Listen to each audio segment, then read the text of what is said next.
How's it going, guys? Today is a bit of a trip down memory lane because I'm taking you on another Riding My Harley Through video series, and today we are riding this Harley through Vero Beach, Florida.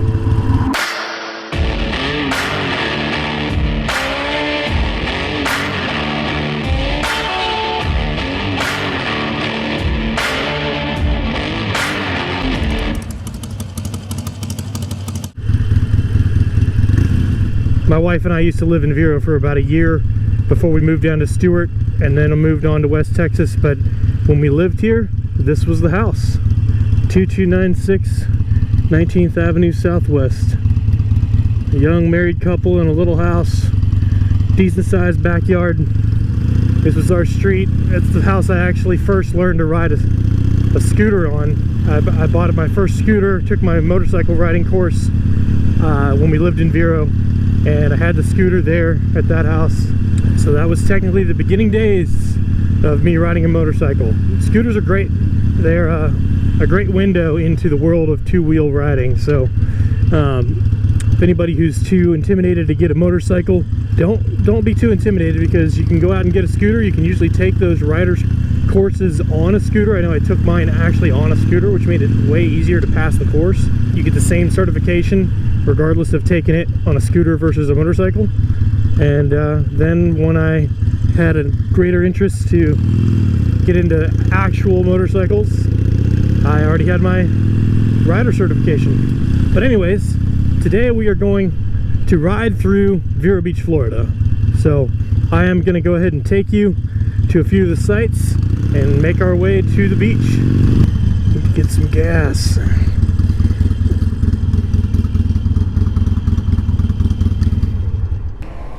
Vero Beach is about an hour north of Stuart, so burned pretty much the majority of my tank getting up here. I always forget because I put regular in my car and you have to put premium in the Harley, so I always got to remember that because I fill up in the Harley so infrequently. But yeah, I figured it'd be nice. I wanted to give you guys a look into a little bit of memory lane. Taking you down some of the areas where I first learned to ride.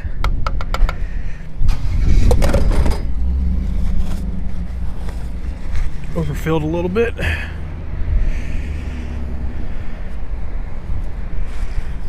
It's funny, as my first bike was you can see it in the garage of my last ride through video, but my first bike was a blue Sportster, and I plasti dipped that thing black.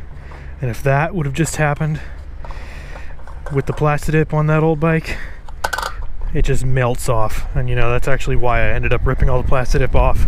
I felt like I was having a hostage negotiation every time I was trying to fill up gas. And if you're wondering how I carry all my camera gear, I've got this nifty little bag that's got all my gear in it. It has a way to fit it right down on top of this sissy bar so it doesn't go anywhere.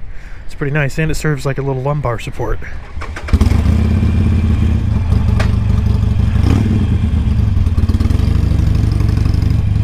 Go.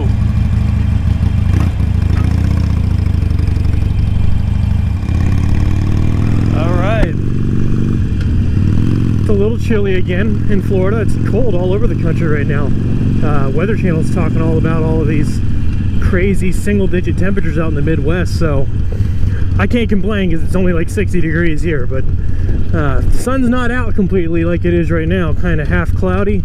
60 degrees on a bike without the sun right on you can be a little chilly, but again, not gonna complain compared to what else is going on out there. All right, so this road we're coming up on here that goes north and south, you can see the sign right there.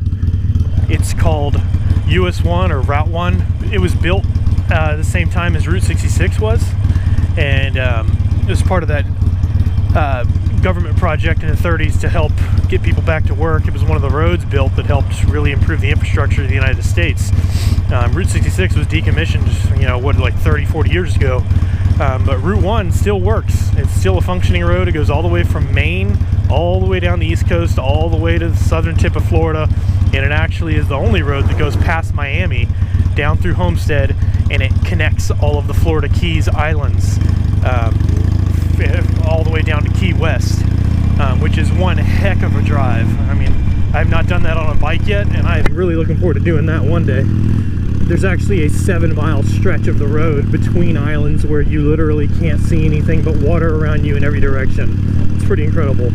But I digress. That's a future video, future trip. For today, let's head to Vero Beach.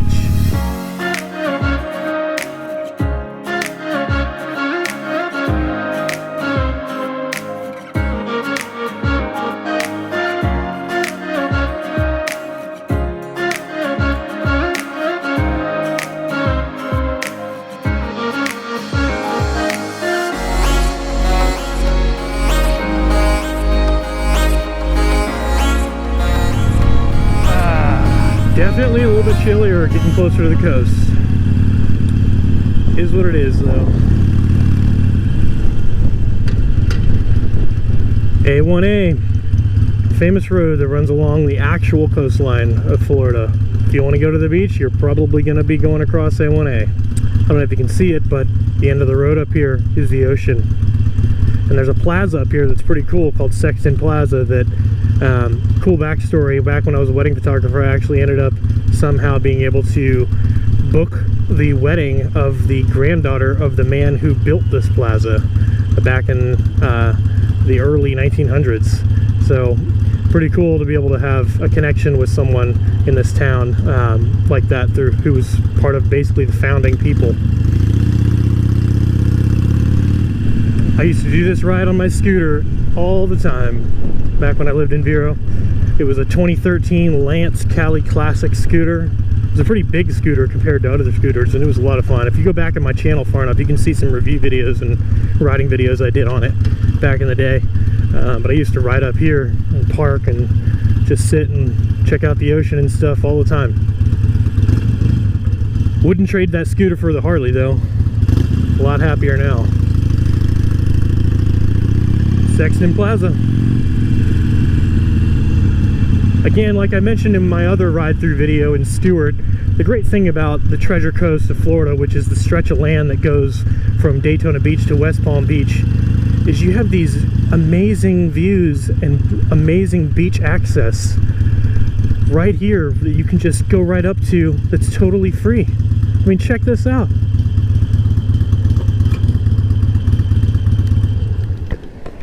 Insane, right? Like, I just pulled my bike directly up here. The beach is right here, the ocean's right there. So cool.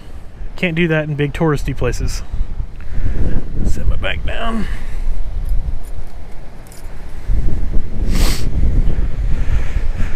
Oh, Sexton Plaza. Good old Vero Beach. My wife and I used to go on dates to this restaurant, Mulligan's, here all the time. Oh, there's some coconuts up there today. Well, I think I'm going to give you a cinematic B-roll sequence of this little plaza right now.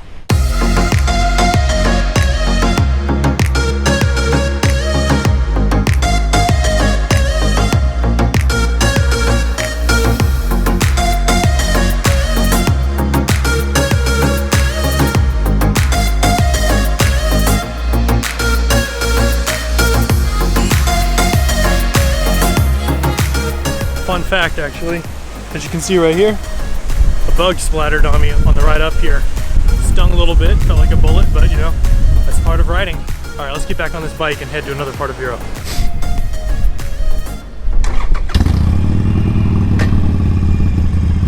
Ruin the peaceful serenity of all of the people here listening to the ocean.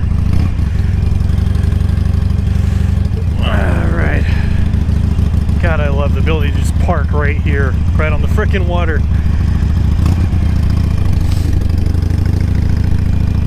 See you later, Sexton Plaza. Man, Mulligan's has some great key lime pie. If you're ever in Florida, definitely check out a Mulligan's. It's so good.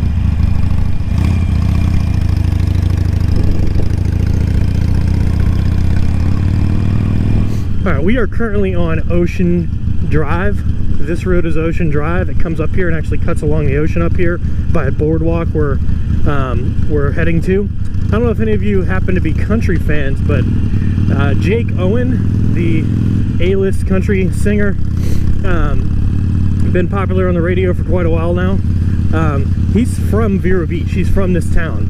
And in his song, The One That Got Away, where he's singing about, you know, the lost love that got away, that was visiting his hometown, he references his sandy little town in that video, and this is his sandy little town. And he also references their first kiss down on Ocean Drive, which is this road, Ocean Drive, up here on the boardwalk. He's talking about this place right here. Pretty cool little backstory I thought you'd find a little bit of interest in. Now, back when we lived in Vero Beach, this was my favorite place to go by far. The road comes right up here, right on the water. You have free parking right here on the boardwalk.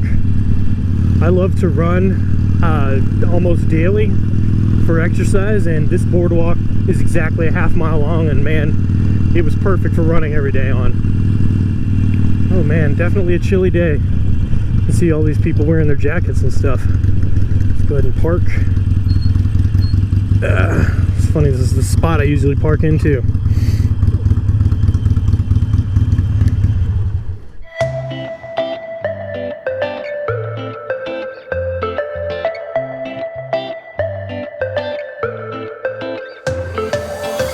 You know, one of the funny things about Vero Beach is it's actually a town with a really high population of retirees.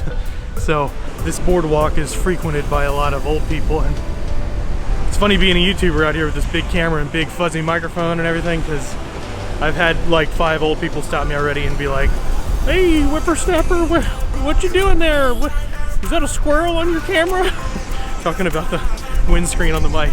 But anyways, getting back to the video.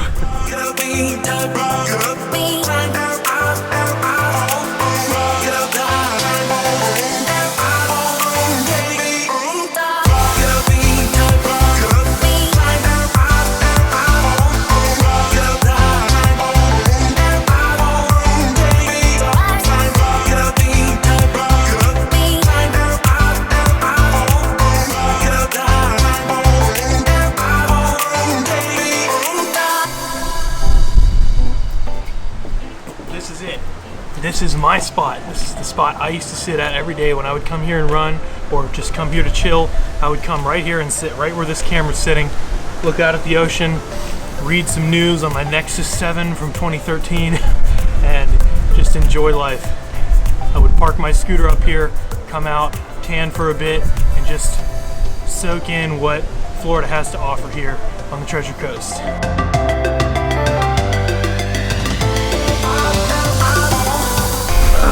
While I would like to sit here a little bit longer, I have one more thing I've got to do, and I'm pretty sure that it's going to rain soon, so I better get back, or else I'm going to be caught in the rain on my bike.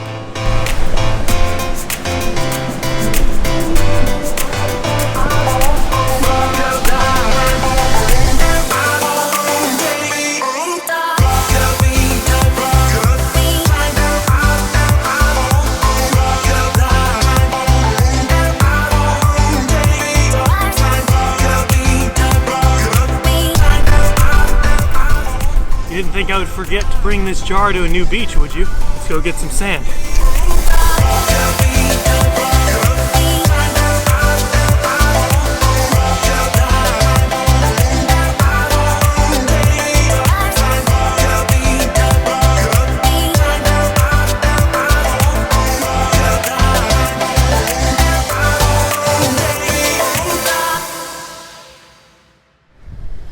And we're back on the bike. So let's fire it up.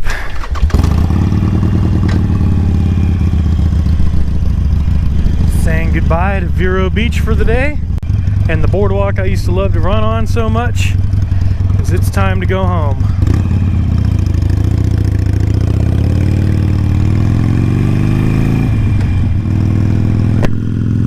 I want to thank you guys for watching today's video. I hope you enjoyed it. If you haven't already subscribed, I hope you do. Please hit that like button if you want as well, and leave a comment if you feel like it, whether you're a subscriber or not, because it always helps these videos show up in better search results for other people. Thanks for riding with me through Vero Beach, Florida today on this Harley, and I will see you in the next one.